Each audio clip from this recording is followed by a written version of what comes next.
What would happen if you built a refuge for a persecuted people in a place where another people already lived? In the next few minutes, you'll learn why this moral quandary is at the root of the struggle between Israelis and Palestinians, and what you can do to help achieve a just peace for everyone in the region.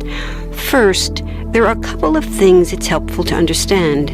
One, many Jews fled harsh persecution in anti-Semitic Europe, especially the Nazi Holocaust. Zionists encouraged massive immigration to historic Palestine, at that time a British colony, where Jews had an age-old connection and where small Jewish communities had long existed among larger groups of indigenous peoples. But when the UN offered the Jewish immigrants the majority of the land for a new state called Israel, for the indigenous Palestinians who lived there, it was a massive destruction of life. They rejected the UN's partition plan, and several Arab states invaded the new state of Israel. Israeli forces essentially erased over 400 Palestinian villages and towns. By the end of the fighting, Israel controlled 78% of historic Palestine. And when 750,000 Palestinians who fled or were expelled during fighting tried to return to their homes where the new state now stood, they were permanently barred by the Israeli government. While over 100,000 of their relatives and neighbors who hadn't left became second-class citizens of the new state, along with the new Jewish majority. Today, Palestinian refugees and their descendants number in the millions. Most are in the Gaza Strip, the West Bank, and Jordan. Many are spread throughout the world, with millions still living in refugee camps, seeking to return to their homeland. To sum up, one group of refugees found a much-needed home. But in the process, a new group of refugees was created. Here's the second thing to understand. Israel was founded as a Jewish state. But now ask yourself, what exactly does that mean? People had lots of ideas about what a Jewish state should look like. Some called for equality for all citizens. But what was created, in practice, was institutional discrimination against non-Jews. In other words, Israel ended up being built on a blueprint of exclusion. The Israeli government wants maximum land and resources for Jews, but not the Palestinians living there.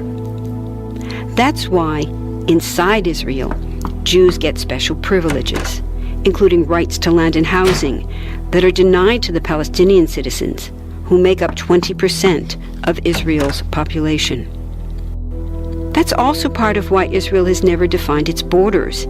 In fact, they still hold on to land, the West Bank and Gaza, that they conquered in the war in 1967. Since then, Israel has built Jewish settlements throughout the occupied West Bank, building Jewish-only cities and supplying them with infrastructure like roads and army camps, schools, and even a college.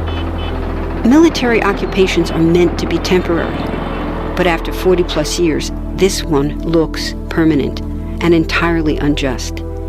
In the West Bank, Israeli Jewish settlers and Palestinians live on the same land, but must live under two completely separate and unequal systems of Israeli law. The Jewish settlers dominate the natural resources, including water and agricultural land, and they're backed by the Israeli army.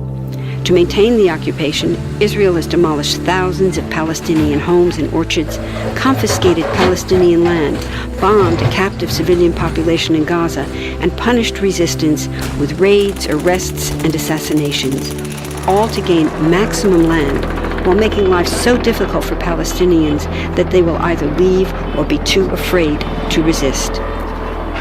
Palestinians have fought back. For decades, they tried to achieve national liberation through armed struggle.